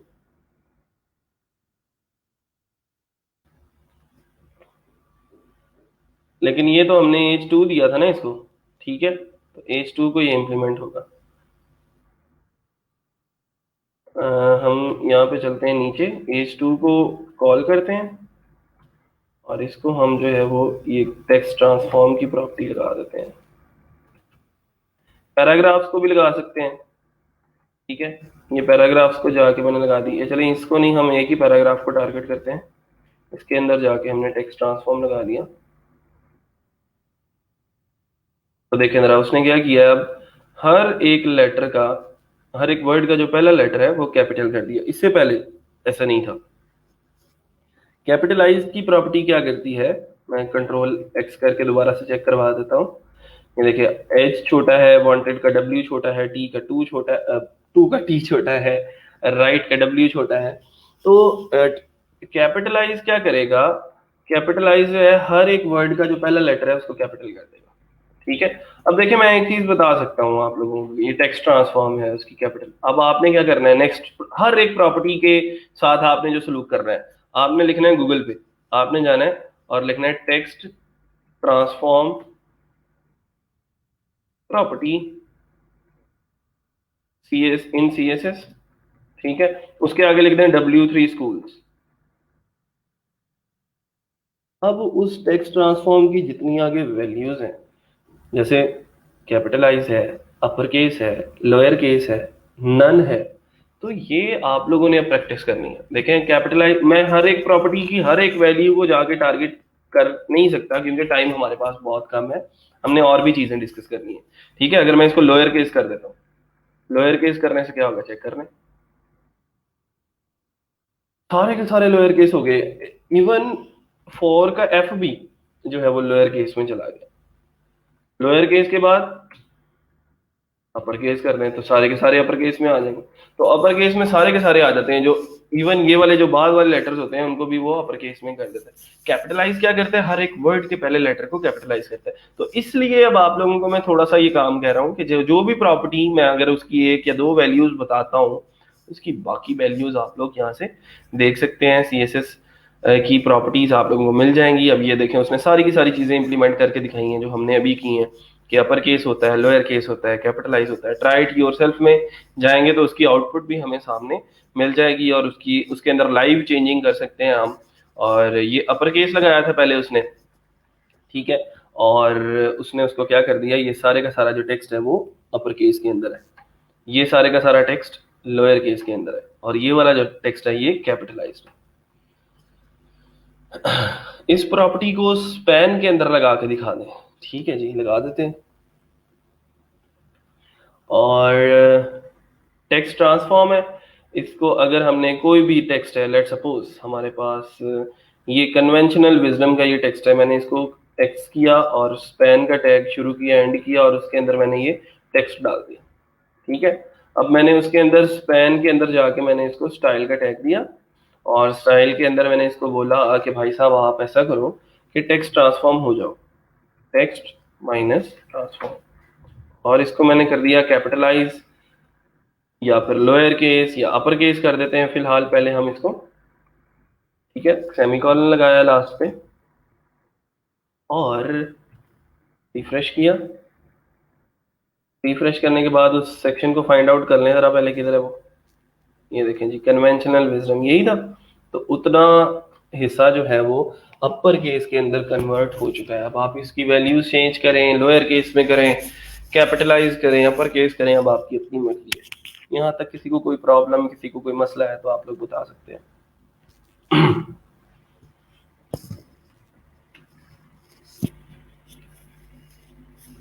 क्लियर यहाँ तक? आगे चलें, आगे चलते हैं जी। इस पैराग्राफ को, ये जो P1 का पैराग्राफ है, मैं एक प्रॉपर्टी लगा रहा हूँ, अपनी मर्जी है जी, उसका नाम है वर्ड स्पेसिंग। वर्ड्स के दरमियान की जो स्पेस है उसको मैनेज करने के लिए, इंक्रीज डिक्रीज जैसे भी आपने उसको मैनेज करना है, आप वर्ड स्पेसिंग का यूज कर सकते हैं। वर्ड स्पेसिंग मैंने दे दी 20 पिक्सल्स, ठीक है, चेक करने के लिए कि ये कितनी होती है। तो सिर्फ उसी पैराग्राफ को, जो पहला पैराग्राफ है P1, ये उसी को इंप्लीमेंट होगी। रिफ्रेश करते हैं तो देखें जरा, वर्ड्स के दरमियान जो स्पेस है वो इंक्रीज होगी, और इंक्रीज करनी है 30 पिक्सल्स कर दें। आपकी अपनी मर्जी है, आपने इसको कैसे लेके चलना है। 30 पिक्सल्स वर्ड्स के दरमियान की ये जो स्पेस है ये इंक्रीज की है, लेकिन जो लेटर्स के दरमियान की, इस वर्ड के अंदर जो लेटर्स हैं, एम और ओ के दरमियान की जो स्पेस है वो उतनी है, ओ और डी के दरमियान की जो स्पेस है वो उतनी है। अब उसको अगर टारगेट करना है तो उसके लिए जो हमारे पास प्रॉपर्टी है वो है लेटर स्पेसिंग की। ठीक है, लेटर स्पेसिंग में कर देता हूं 10 पिक्सल्स। तो लें जी, लेटर्स के दरमियान में जो स्पेस है वो भी हमारी इंक्रीज हो चुकी है। एम और ए के दरमियान में स्पेस देख रहे हैं, एन और वाई। इसको अब हमने अपनी मर्जी से डिजाइन करना है, अपनी मर्जी से हमने इसको, इसकी जो स्पेस है उसको मैनेज करना है। यहाँ तक किसी को कोई मसला, कोई प्रॉब्लम है तो आप लोग पूछ सकते हैं। क्लियर है जी यहाँ तक?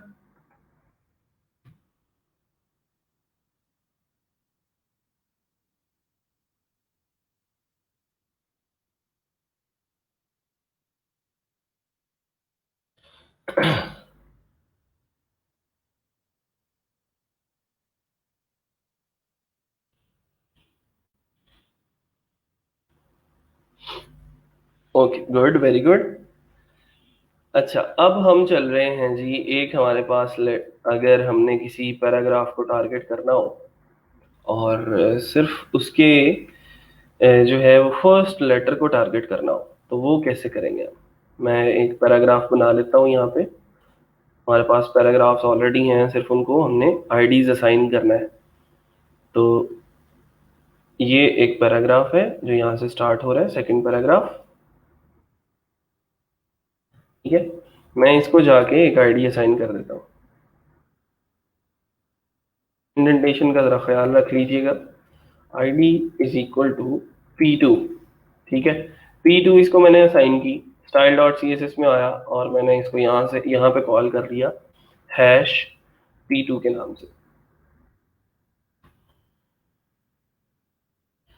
तो मल्टीपल टैग्स को सिंगल CSS प्रॉपर्टी कैसे लगाते हैं? हाँ जी, वो भी आज ही लगाएंगे इंशाल्लाह, क्लासेस के जरिए। ठीक है, क्लास लगाएंगे हम, एक प्रॉपर्टी लिखेंगे, मतलब मल्टीपल प्रॉपर्टीज हम जो है, एक प्रॉपर्टी भी हो सकती है, मल्टीपल भी हो सकती हैं, वो हम जो है वो एक टैग के अंदर या एक क्लास बना के रख लेंगे उन प्रॉपर्टीज को। और वही प्रॉपर्टीज अगर हमने मल्टीपल टैग्स को लगानी हो, मल्टीपल एलिमेंट्स को लगानी हो HTML के, तो हम लगा सकते हैं।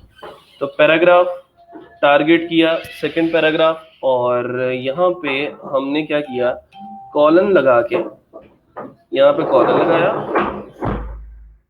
और फर्स्ट लेटर लिखा, फर्स्ट माइनस लेटर। अब फर्स्ट लेटर, पैराग्राफ के फर्स्ट लेटर को हम टारगेट कर रहे हैं, ये चीज याद रखिएगा। ठीक है, अब सिर्फ टारगेटिंग जो भी होगी वो फर्स्ट लेटर की होगी। अक्सर आप लोगों ने देखा होगा कि जब भी पैराग्राफ शुरू होता है तो वो पैराग्राफ जो है हमारा, उसका जो पहला लेटर है, कभी कभार आप लोगों ने शायद नोट किया हो कि बुक्स जो है जब आप ओपन करते हो तो पहला लेटर जो बुक का होता है वो थोड़ा सा बड़ा करके लिखा हुआ होता है। ठीक है, तो मैं उसका फॉन्ट साइज जो है अगर इंक्रीज कर दूं, 40 पिक्सल्स कर देते हैं अगर, तो देखते हैं क्या होता है। सेकंड पैराग्राफ का पहला लेटर हम जो है वो चेक करने जा रहे हैं जी। रिफ्रेश किया तो देखिए जरा, मैनी का जो एम है वो हमने थोड़ा सा बड़ा कर दिया और अब वो थोड़ा सा बड़ा हमें नजर आ रहा है as compare to other text. ठीक है, उसका कोई फॉन्ट साइज अगर बोल्ड करना है या फिर फॉन्ट वेट बोल्ड करना है तो आप लोग कर सकते हैं।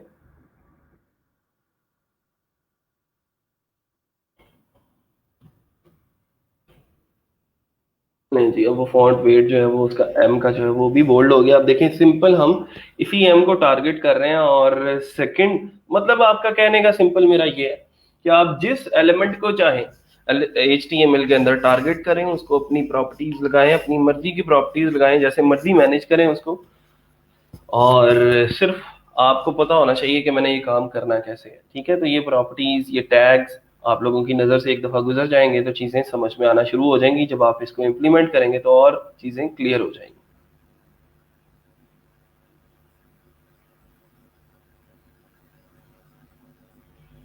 यहाँ तक किसी को कोई प्रॉब्लम है तो बता दें।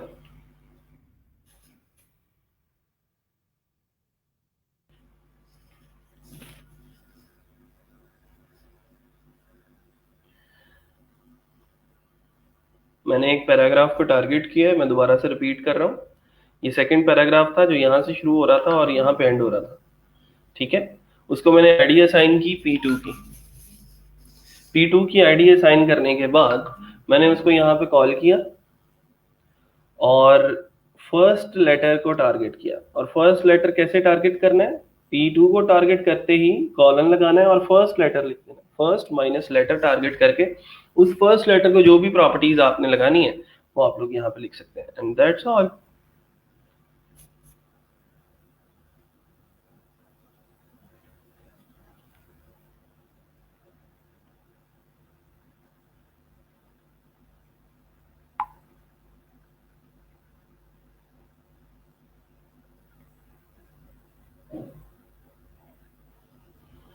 और किसी को रिवीजन चाहिए तो बता दें।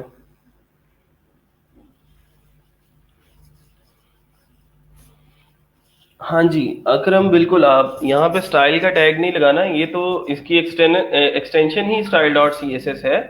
तो ये जो है वो डायरेक्टली इसी तरह हमने सिर्फ उसकी आईडी को कॉल करना है आईडी के जरिए, और उसकी प्रॉपर्टीज लगा देनी है।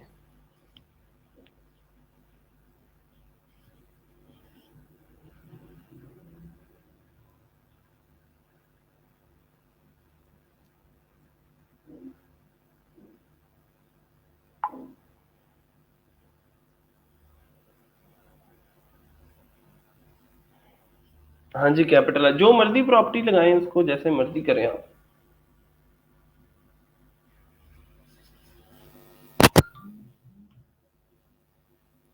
सर लिंक को लिंक से एंड क्यों नहीं करते, क्या मतलब?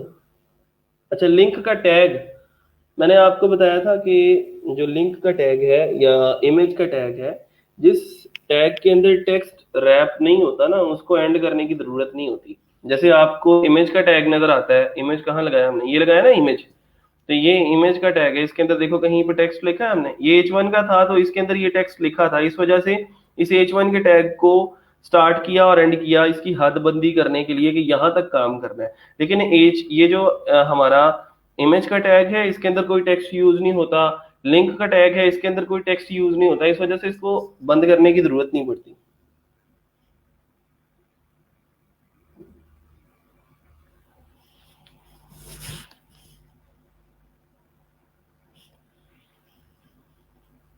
हर वर्ड का फर्स्ट लेटर इस तरह से बोल्ड कर सकते हैं भाई, अलग अलग जाके प्रॉपर्टी लगानी पड़ेगी ना तुम्हें। कैपिटलाइज में तो आपको जो है वो सिर्फ कैपिटल करके देना है उस वर्ड को, बाद में उस वर्ड को अलग से स्पैन के टैग के अंदर रख के अगर तुम लगाना चाहते हो, इतना काम करना चाहते हो तो कर लो, ठीक है।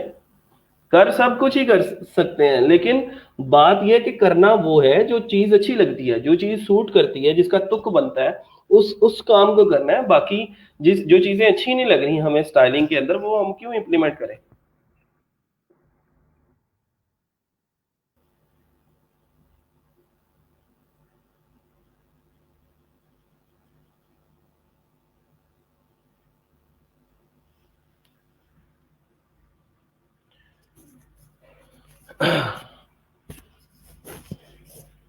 सर हंसला साहब का ऊपर कमेंट देखें, कौन सा कमेंट है भाई, मुझे नहीं नजर आ रहा। वो ऊपर गुजर जाते हैं तो फिर वो व्यू मोर में चला जाता है। सर किसी को लिंक बनाना हो तो वो दोबारा बता दें। अब मैं आपका ही लिंक बनाऊंगा और आपकी एक नई वेबसाइट बनाऊंगा, उसके ऊपर लोगों को नेविगेट कर दूंगा, ठीक है। कितने लिंक बना लिए हैं सुबह से, क्यों नहीं आ रही समझ? किसी वर्ड को लिंक बनाना हो तो दोबारा बता दें, अल्लाह के बंदो। ये मॉडर्न ऑस्ट्रेलिया का वर्ड है, ये एक वर्ड है, समझ आ गई अब? इस वर्ड को मैंने कॉपी किया, इसके पीछे कोई लिंक लगाना है, ठीक है। तो मैंने मॉडर्न ऑस्ट्रेलिया यहाँ पे सर्च किया, विकीपीडिया का कोई लिंक आ गया, इसको मैंने कॉपी किया। मैं चाहता हूँ लोग इस वेबसाइट के ऊपर नेविगेट कर जाएं, तो यहाँ पे मैं एंकर टैग में उसका लिंक दे देता हूँ, और ये जो मॉडर्न ऑस्ट्रेलिया है इसको मैंने यहाँ से कट किया और यहाँ पे पेस्ट कर दिया, बस इतना सा काम। लो जी, मॉडर्न ऑस्ट्रेलिया के पीछे लिंक लग गया। हेलो, मॉडर्न ऑस्ट्रेलिया के लिंक लग गया, उसके ऊपर क्लिक करोगे तो वो मॉडर्न ऑस्ट्रेलिया विकीपीडिया के लिंक पे ले जाएगा आपको। सर वो कह रहे हैं एब्सेंट लिस्ट नहीं अपलोड की, अच्छा जी कर देंगे, आज इंशाल्लाह करेंगे। टाइम नहीं मिलता यार, क्या करूँ, सुबह सुबह तो आप लोगों की क्लास होती है, तो क्लास के बाद फिर बाकी कामों में बिजी हो जाता हूँ, तो कभी कभी भूल जाता हूँ। आज इंशाल्लाह कर देंगे।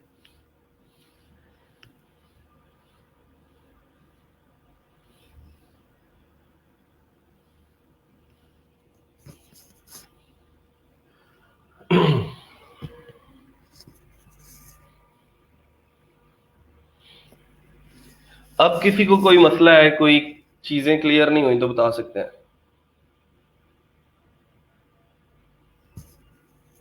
और कहाँ कहाँ लिंक लगाए हमने? हमने लिंक लगाया था एक स्कॉलरशिप पे, अगर मिल जाए हमें तो। ये स्कॉलरशिप के ऊपर लिंक लगाया था सर, इवनिंग में कर, हाँ जी इंशाल्लाह मैं आज इंशाल्लाह लाजमी करूंगा। ये लेक्चर के फौरन बात कर देता हूँ, फिर इवनिंग में तो बिल्कुल भी नहीं याद रहेगा आज ही। अच्छा, मैं अब ये चाह रहा हूँ कि ये जो कलर है मैं इसका ये चेंज करूँ। ये एंकर टैग जो है इसको थोड़ा सा इसकी थोड़ी सी जो है वो कांट छांट करनी है अगर मैंने, तो इसके ऊपर कौन सी प्रॉपर्टीज लग सकती हैं? स्कॉलरशिप नीचे था, स्कॉलरशिप स्कॉलरशिप ये लगाया था, ये देखें जी स्कॉलरशिप के ऊपर लिंक लगा हुआ है और ये एंकर टैग है। इसके अंदर जो है वो हमने जाके स्टाइल का टैग शुरू कर देना। ठीक है, और स्टाइल का टैग शुरू करके सर का ये कसूर, हाँ जी हाँ जी, सारा कसूर ही मेरा है, बिल्कुल सही बात है।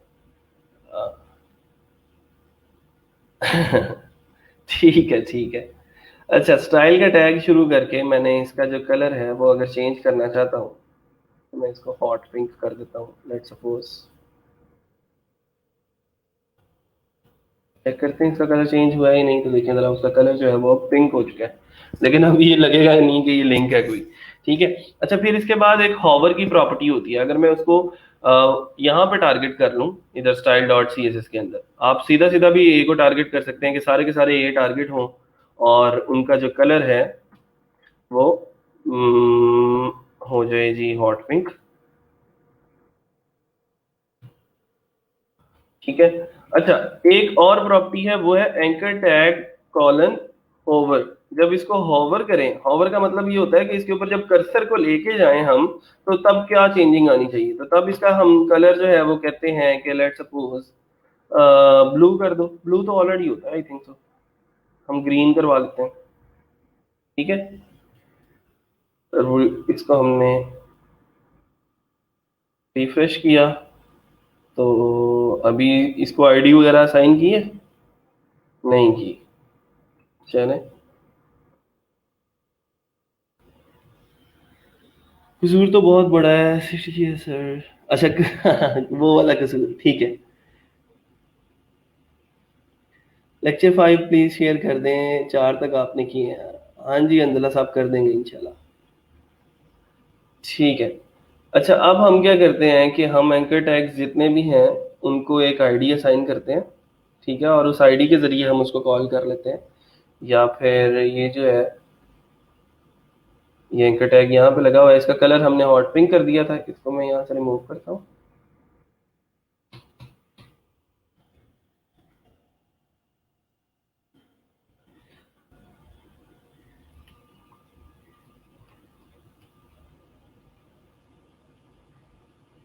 ठीक है, अब ये जो हॉट पिंक आ रहा है ये हमारा आ रहा है यहाँ से, ये जो हमारी एक्सटर्नल सी एस एस है। तो एक्सटर्नल सी एस एस के अंदर हमने उसका लिंक का टैग हॉट पिंक किया था और हमने बोला कि जब हॉवर करें तो इसका कलर ग्रीन हो जाए। तो देखें ज़रा उसकी आउटपुट, कि हॉवर करते हैं तो इसका कलर ग्रीन हो जाता है, और जब जो है वो हम वैसे हॉवर नहीं करते तो तब उसका कलर जो है वो पिंक होता है। तो इसको आप इस तरह से मैनेज कर सकते हैं, इस तरह से आगे लेके चल सकते हैं।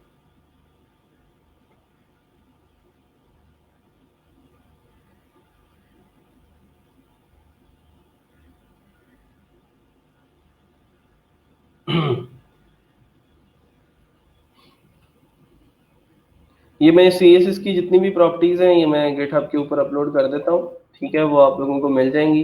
आपने भी सेम ऐसा ही करना है कि डिज़ाइन आर्टिकल की एक वेबसाइट के ऊपर जाना है। ये कल की असाइनमेंट है आप लोगों की।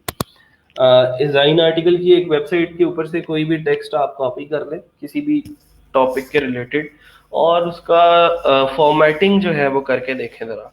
ठीक है, और फिर मुझे बताएं कि ये आपने काम किया है तो कैसे किया। थोड़ा सा मैं अब जरा आईडीज और क्लासेस को डिस्क्राइब कर देता हूँ, फिर उसके बाद हम इस लेक्चर को एंड करेंगे।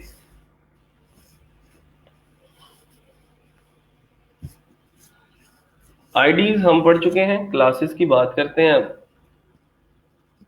ताकि हमें डिफरेंस जो है वो भी पता चल जाए।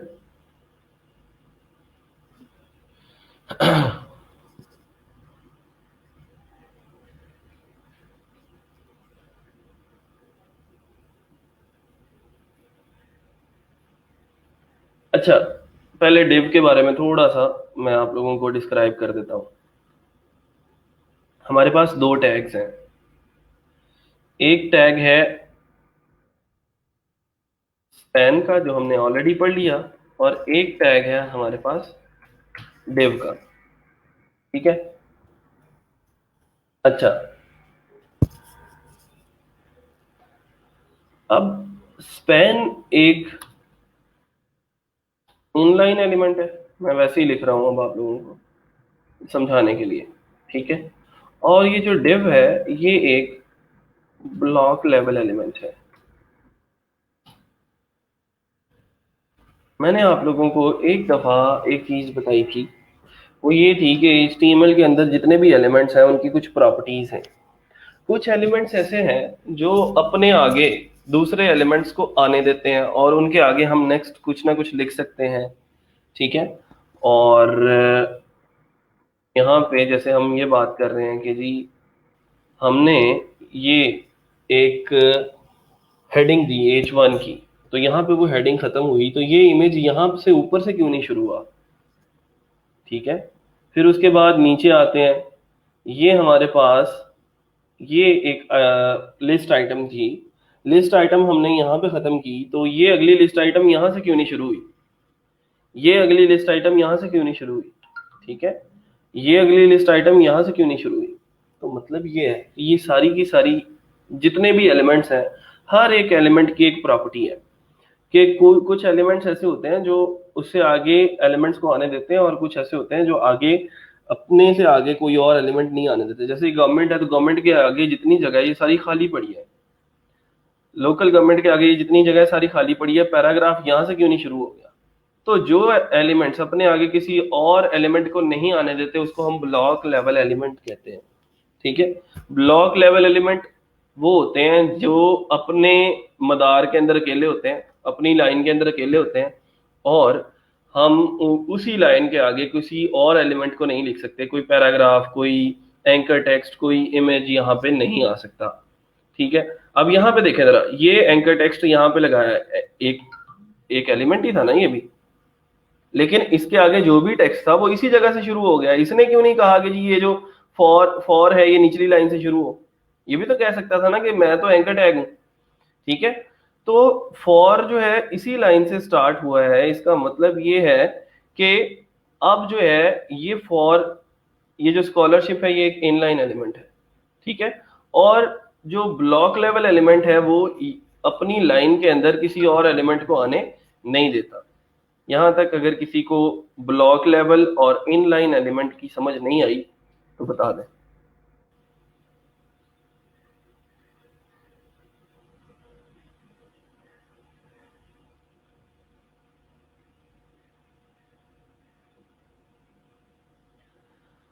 मैं एग्जाम्पल के तौर पे आप लोगों को लिख के दिखा देता हूँ।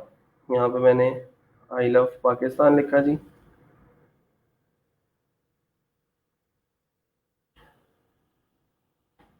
एक और स्पेन का टैग शुरू किया और इसके अंदर मैंने कोई टेक्स्ट डाल दिया, आई हेट इंडिया। और ये जो डिव है इसके अंदर भी मैंने आई लव पाकिस्तान लिखा,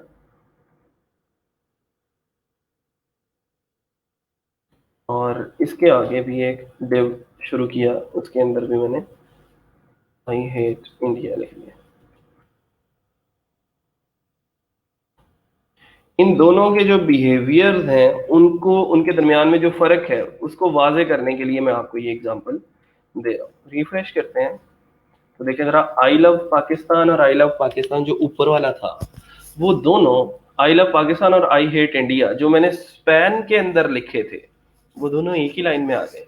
क्यों? क्योंकि स्पैन एक इन लाइन एलिमेंट है, लेकिन एक डिव जिस लाइन में आ जाता है वो अगले डिव को उसी लाइन के अंदर नहीं आने देता। इस वजह से जहां जिस लाइन में आई लव पाकिस्तान आ गया, उसने लाइन ब्रेक कर दी वहां से, और आई हेट इंडिया को वो नेक्स्ट लाइन के अंदर ले। ठीक है, यहां तक किसी को कोई मसला है तो आप लोग बता सकते हैं। सर इमेज का टैग ब्लॉक लेवल है। इमेज का टैग ये देखें, ये इमेज लगाया मैंने यहाँ से, इस इमेज के बाद अगली लाइन से पैराग्राफ शुरू है। अब ये देखो कि पैराग्राफ ब्लॉक लेवल है या इमेज ब्लॉक लेवल है, ये दोनों मिक्सअप करके चेक किया करो खुद से। अब थोड़ा सा प्रैक्टिस करके देखो। आई हेट इसराइल सर, हाँ जी जी बिल्कुल, वो लिख लें जैसे आपकी अपनी मर्जी है, लेकिन मेरा मकसद जो था कि स्पैन एक इनलाइन एलिमेंट है और जो डिव है वो एक ब्लॉक लेवल एलिमेंट है। अब डिव के जरिए हम क्या करते हैं, डिव के अंदर कोई टेक्स्ट रैप अप कर सकते हैं। हम एक डिव के अंदर बहुत सारे टैग्स लिख सकते हैं। मैं अगर इस डिव को खत्म करता हूँ, ठीक है, इस स्पैन को भी खत्म करते हैं और इसको भी खत्म करते हैं। ये एक डिव का टैग स्टार्ट किया और एंड किया, बस यहाँ पे मैंने एक h1 का टैग लिख दिया। ठीक है, अच्छा एक और फायदा जो इसका है वो मैं आप लोगों को बता देता हूँ। h1 का टैग लिख दिया, फिर ये पैराग्राफ का टैग लिखा, उसके अंदर कोई हमने कोई 50 वर्ड्स का जो है वो आ, लिख दिया टेक्स्ट। ठीक है, दो चार पैराग्राफ इसके अंदर हमने कॉपी करके रख लिए।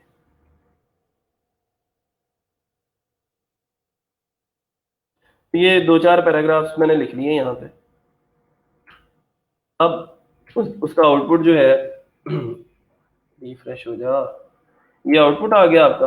अब मैं ये चाहता हूं, पहले इस h1 को जो प्रॉपर्टी लगाई है ना यहाँ पे, इसको मैं कमेंट कर लूं। ये जो टेक्स्ट शेडो लगा हुआ है, कंट्रोल क्वेश्चन मार्क से कमेंट कर दिया।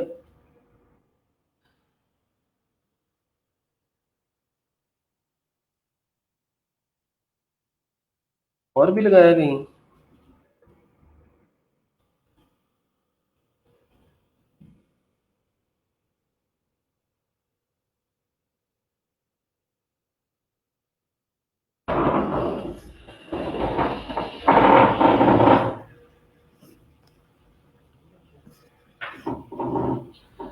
अच्छा जी,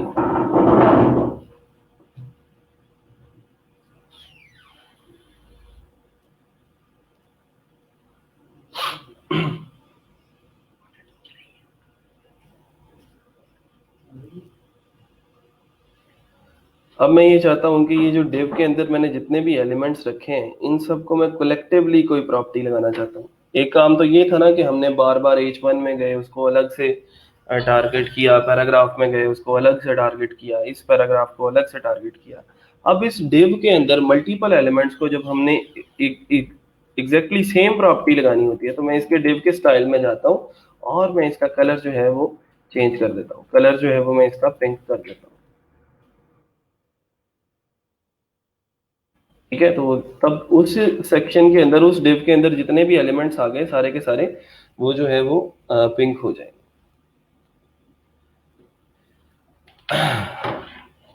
सर अगर इमेज के साथ ही टेक्स्ट स्टार्ट हो वो कैसे होगा? इमेज के बाद आगे पैराग्राफ का टैग लिख लो बस। आज के लेक्चर की समरी बता दीजिएगा एक बार। हाँ जी मैं बता दूंगा।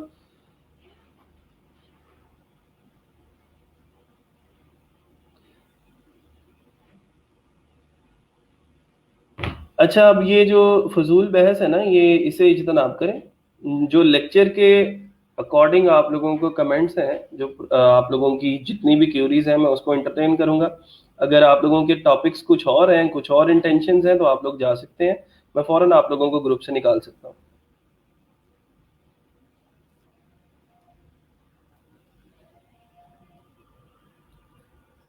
ले जी, नो नहीं जी, पिंक से मुझे कोई मोहब्बत नहीं है। मैं आप लोगों को सिर्फ सिखाने के लिए कोई भी कलर जो है वो हम लगा लेते हैं, इसमें कोई मसला नहीं है।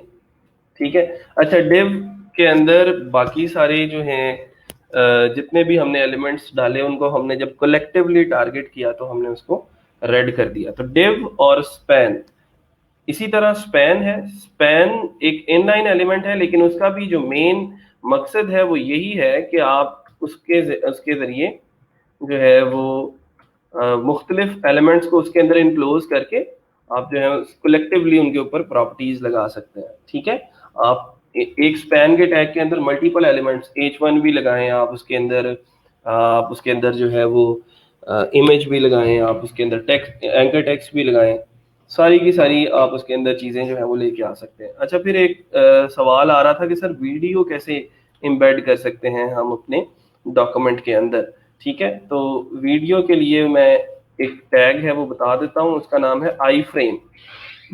ठीक है, आई फ्रेम का टैग है, उसके अंदर एक सोर्स का टैग है। सोर्स के अंदर हमने क्या करना होता है कि यूट्यूब की कोई वीडियो जो है वो अपलोड करनी होती है। ठीक है, हम यहाँ पे लिख लेते हैं सर प्रॉपर्टीज की डॉक्यूमेंट फाइल भी शेयर कर दीजिएगा गिटहब। हाँ जी, मैं इंशाल्लाह कर देता हूँ, रिवाइज करने में आसानी हो जाएगी। ठीक है, अच्छा हम क्या करते हैं कि हम यहाँ पे कोई वीडियो जो है वो यूट्यूब की वो इम्प्लीमेंट करने की कोशिश करते हैं यहाँ पे। तो मैं यहाँ पे लिखता हूँ कि जी इलेक्ट्रॉनिक्स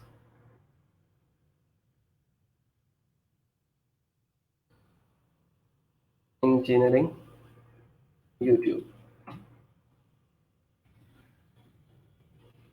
हाँ जी, जैसे आपका जो है वो कहते हैं ना कि काम चलता है आप चलाएं उसको। अच्छा, ये लिंक मैं इसका कॉपी करता हूँ। ठीक है, और इस लिंक को मैं जो है वो अपने सबलाइन के अंदर आके सोर्स के अंदर लिख देता हूँ। लेकिन एक काम जो आपको करना पड़ेगा वो ये होगा कि ये लिंक है वॉच करने के लिए। ठीक है, अगर आप इस लिंक को लगाते हैं यहाँ पे तो वो चलेगी नहीं वीडियो ना, एरर आएगा। ये देखें जरा, उसने कहा यूट्यूब रिफ्यूज टू कनेक्ट।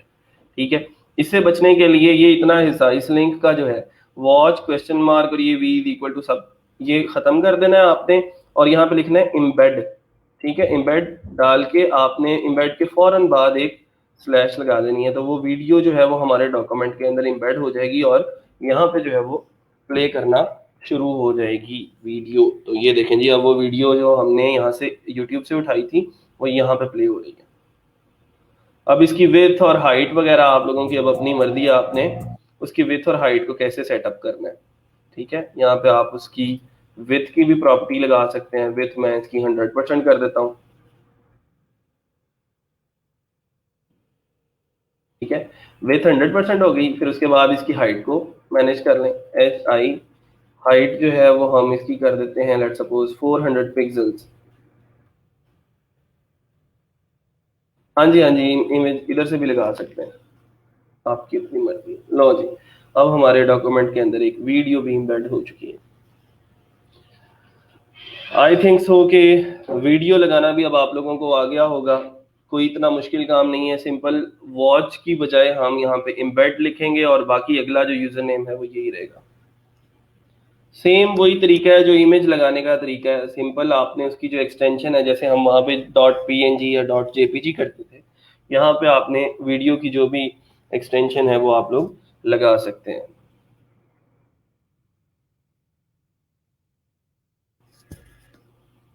और कोई कंफ्यूजन, कोई क्वेश्चन है आप लोगों को आज के इस आर्टिकल के रिलेटेड? आईडी और क्लासेस वाला टॉपिक फिर रह गया आज।